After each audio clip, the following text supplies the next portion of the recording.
Moving on to topic 3, let's talk about a movie that, boy, oh boy, have I been slacking on that came out ages ago, and that's Morbius. Boy, howdy. Full review for Morbius right now, so I mean, it's been out for months. If you don't want to be spoiled, now's your time to leave. I don't blame you there. Bret, why did you avoid this movie for so long? Let's start off with that.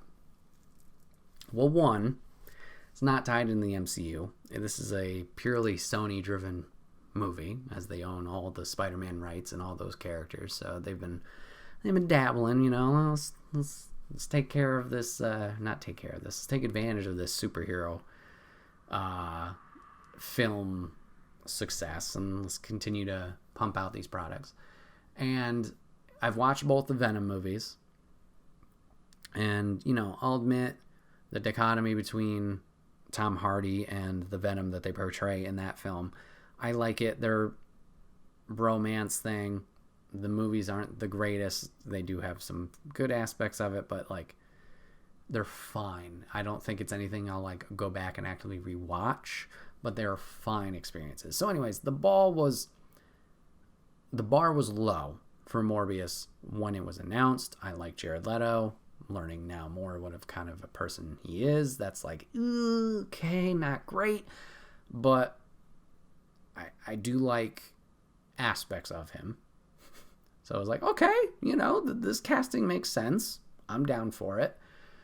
Then we get the trailers, and we get these teases that this movie is tied in with other movies, Spider-Man specifically.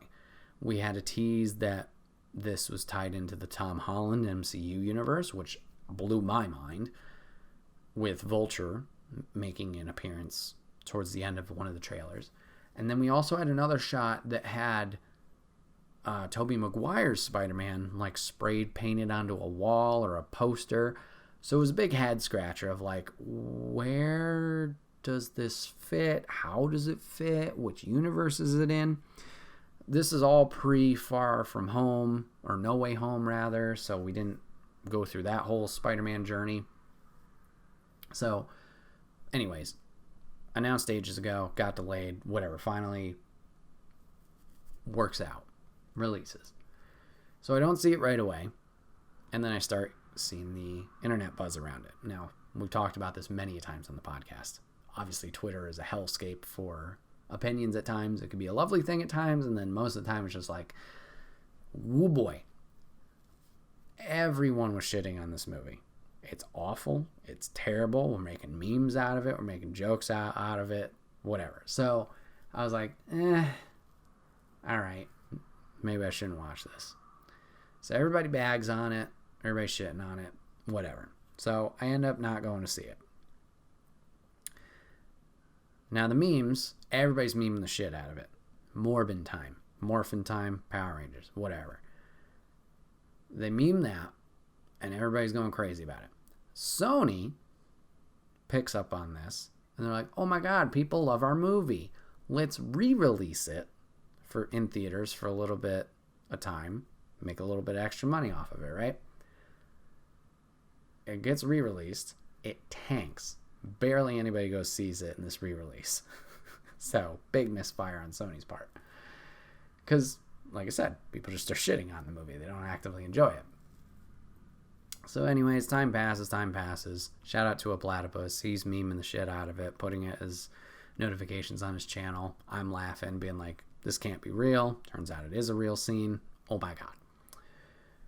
So it rolls around on Netflix. I had taken a week off of work, kind of tying back into our first two topics, to take a break. And I was like, all right, I'm going to bite the bullet. I'm just going to watch this during my vacation. So it's the last thing I do on my vacation before going back to work. I decided to watch it. And to be honest, maybe it was because the insanely low bar that I entered this movie into, it's not terrible. I had a good time with it. Is it the greatest thing ever? The great movie? Does it have the best story? No, it does not. Is it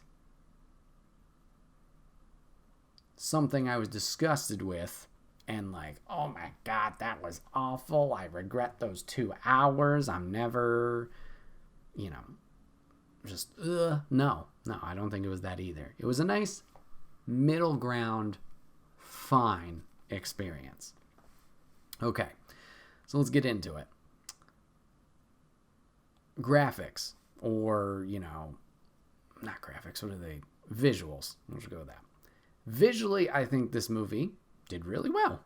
I think it looked really good for the most part with its visuals that it was going with. From the transformation of Leto into the more Morbius character, the vampire, good stuff. They transformed him many times facially throughout it, and when he was full Morb, good stuff. The way that he's able to not teleport, but when he travels from point to point, kind of leaves like this smoky purple trail behind him, looks fantastic. The sonar ability looks kind of cool, how it pulses out. He's able to see pretty much echolocation, where things are, stuff like that. I will say the visuals of that in 2 other aspects, though, kind of silly, kind of dumb. The silly one was his eyes. When he does this echolocation thing, for some reason his eyes turn into amoeba-looking things. Kind of silly. The dumb one was echolocation through his ears. For some reason, looks like this man has ear hairs that are wiggling about in his earlobe. Stupid. Very stupid. And they played on it a few times, and it was just like, oh my God, oh boy. That was dumb. So you have those things. Matt Smith's character turns out to be the antagonist of this film. His transformation, I will say, and his vampire appearance, a little sketchy at times. Whatever. Let's get to the story, shall we? Now, I'm not going to remember this exactly because it's been some time. So, if you don't know, Michael Morbius, at least in this film, has a health condition that something's going on. He can't walk properly. Something with his blood is kind of not allowing him to be the most healthy of people. Movie opens, he's at a hospital. And it's a hospital for patients like this, mainly kids. And another kid is brought into the hospital because of the similar condition. The 2 become friends. Now, Jared Leto's character, Michael Morbius, kind of a dick. He welcomes this kid. This kid, very nice, very respectful, introduces himself. I think his name was, oh boy, I don't even remember his real name. And that's bad. Because that's kind of the whole plot line we're going down. So Michael says, hey, nice to meet you, Milo. Calls him Milo. And the kid's like, well, that's not my name. I'm not Milo, right? Apparently Milo was like one of the OG kids that has been in that bed, and that bed has been like a constant rotation or flux of kids who unfortunately have passed away. And Michael has this trauma or whatever, essentially, this connection, where every kid in that bed is Milo. So this is the new Milo. Okay, great. So anyways, the 2 build a very nice connection. They're best buddies. Milo, whatever his real name is, at one point is getting blood transfused into him, if I recall correctly. And the machine kind of starts failing, and essentially he passes out. Michael's able to save the day with a simple pen and a spring, kind of fixes the device, saves Milo's life. Yay! All right. Michael, because of this incident, is granted access to, like, not medical school because he's still young, but, like, they are investing in him for being intelligent, and, like, Lucian was his original name. Thank you. Noticing he's gifted and, smart, so the hospital finds a way to fund him to go get educated. Turns into him being a doctor, fast forward, and creating essentially a way to help patients like him in his condition, and like this fake blood. It's not real blood, it's artificial, whatever. And it kind of just helps the overall supply that is needed for these kids and people in this condition. So he's great. He's a great doctor, takes care of people, whatever. He is still trying to find a cure for this condition. Makes sense, right? He's done everything he can, and now he's going under illegal ways to do it. So he's going to do it through vampire bats. Ooh, plots. All right. He tests it on mice. It's the whole regular rigmarole of like, oh, failure here, failure there, failure there. He tries it again. It fails again. Oh, no. And turns out in that failure is a success. Originally, the rat dies, flatlines, but then a few minutes later wakes up and, oh my God, it works. Anyway, it's him and his lab assistant, the female love interest in this movie. I'm sorry, I do not know the actress's name. They eventually go to test this on Michael. Goes offshore, is in a boat. Injects himself, locks himself in his glass room, whatever. Has a reaction. Now he's the whole vampire thing, right? Okay. He goes on a tear because the woman doctor gets essentially thrown, knocked out by the security that is on the boat. Michael goes all bah, and kills them all, right? Okay, great. Doesn't vampire kills them all, like, bites their neck or anything like that. He just goes on a rampage, clawing their stomachs, all spooky and shit. For some reason, the camera's first person at times, which was odd. Blech. But whatever. We see his powers. Cool stuff. He does that. So basically, that's what happens there. Other narrative. Let's loop back our friend Lucian / Milo into this business, right? Milo and Michael have stayed close. They're best of buddies. Apparently, Milo is a fucking billionaire. Gambling. I don't know how he did it. We never get an explanation for that. He's there. He's still getting checked up on by the original doctor. But he's pretty much funding Michael's ventures from time to time. Michael shares that he's got a cure, but it's not great because, well, it has a side effect, or he turns into a vampire and needs blood. He learns about his abilities. Well, anyways, he shares this with Milo. Milo's pissed. Oh, you're not sharing the cure with me, blah, blah, blah, even though you've warned me that this is, evil and not great and whatever. He ends up stealing part of the serum. Whoa! Shocker, surprise. I know, big twist. So he's all good now, after a whole ploy with Michael, which surprisingly, good. I'm skipping a lot of story beats here, so I apologize. Anyways, so Milo's whole thing is he wants to live his life, because, well, I get it. He's been disabled, had this disease. His entire life, people looked at him weird. He wants to live his life. So, he's just out there being super strong and doing his thing. So now we get to the meme that I didn't even know was a real thing. So this man's going out, living his life, right? He's getting out for a night on the town, or getting ready for a night on the town. He's getting dressed. So, you're trying to hype yourself up, right? What are you going to do as I pull my hair here? Yeah! You're going to put on some jams. And you're going to get out ready for the night. This man is dancing to himself, jamming out to a song that's just saying, have sex. Have sex. Have sex. Boop, boop, boop, doop, doop. Stupid. Like, I remember first seeing this on, once again, Platty stream. Shout out to Platty. Seeing this notification. This man's genius with notification. Whether him and his mods make it, I don't know.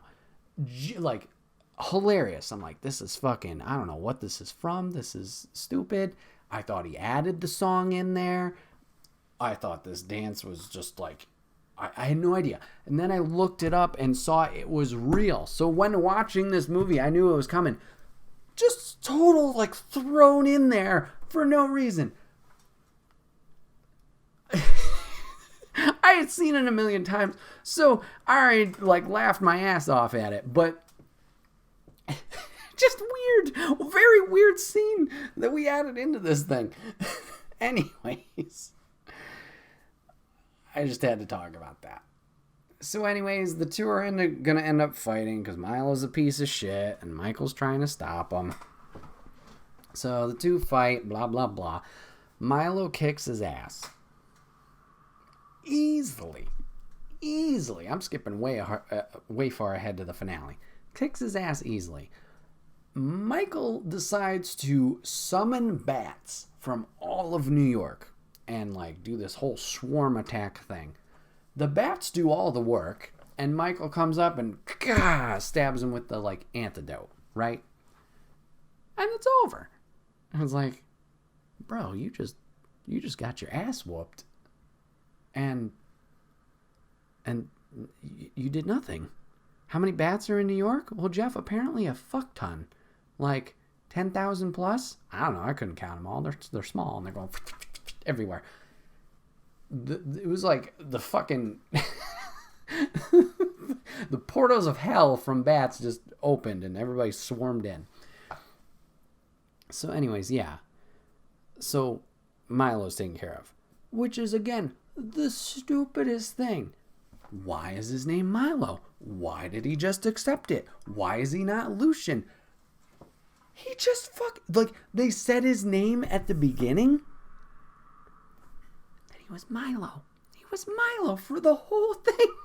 And everybody was calling him. Michael was calling him that. The lady doctor was calling him that. The original doctor was calling him that. He was even calling himself that. Why? Okay, so I know I'm making a lot of fun of it now. All in all, the story was fine, and the movie was fine. I did not get disgusted or appalled with this movie until the post-credit sequence. And now, it's not just one. This movie got 2 post-credit sequences.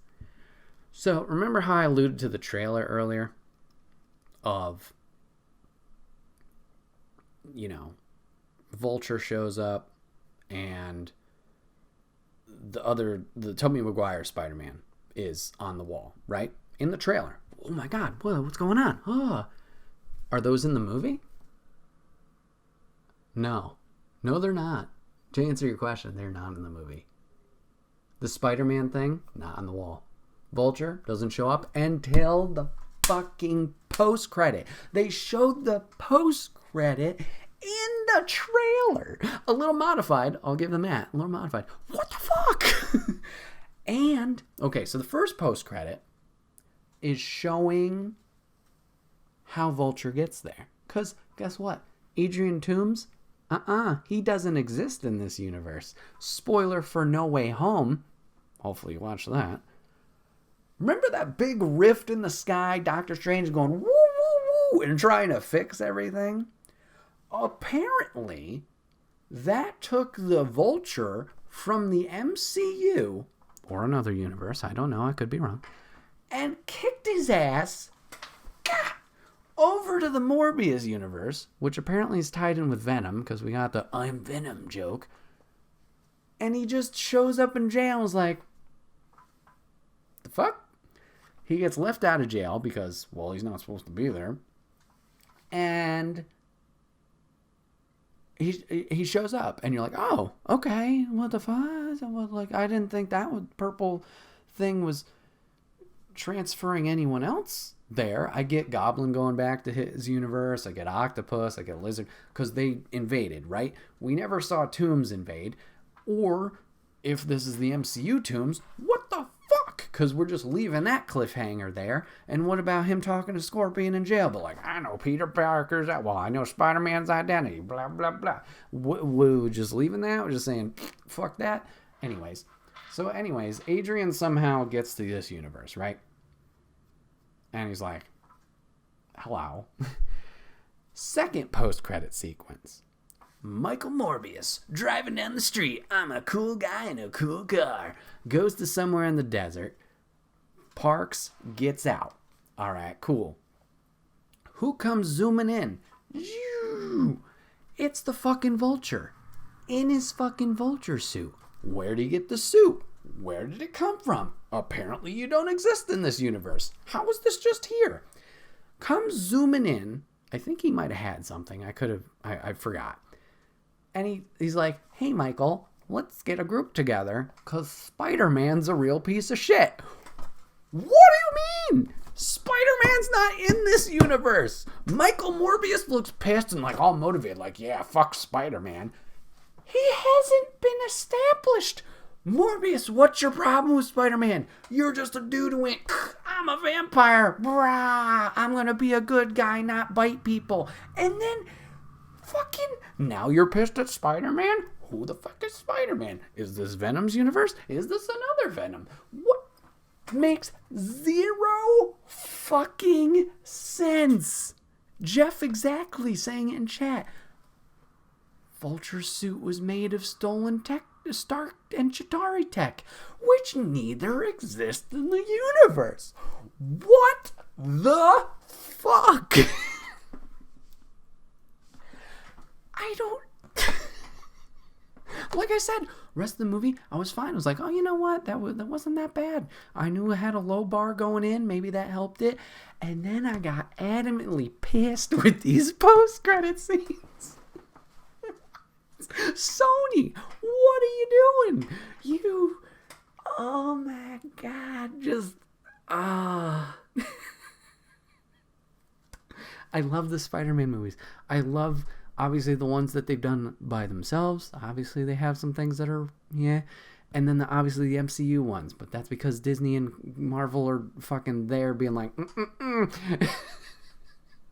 What is Sony doing on their own? I don't understand. If you want to make this shared universe with these other characters that are not Spider-Man, you want to do your own thing, fine. But put some effort into it making sense or something. Because, okay, Venom 1, strike 1. Right? Venom 2 with Carnage, strike 2. Morbius, strike 3. You can't keep producing movies like this and expect people to turn out. I think Morbius was the last straw. Because we were memeing it. Everybody was memeing it, making fun of it, right? Like, what's next? The Craven movie with Aaron Taylor Johnson? I don't know if that's still happening. You think people are going to give that a chance? I don't know. We want to, because as comic book fans are like, oh, it's that character. I really like them. They're getting a movie. I don't know. I don't know how long. They're not going to give up the Spider-Man rights. I get it. So they're going to keep pumping out shit. This Madam Spider movie, I don't give a fuck. It's just like, ooh, are you doing more harm than good? I know I'm way late to this conversation, but it's just like, brother, what the hell is going on? I don't know. Welcome to this rant. Hope you enjoyed it.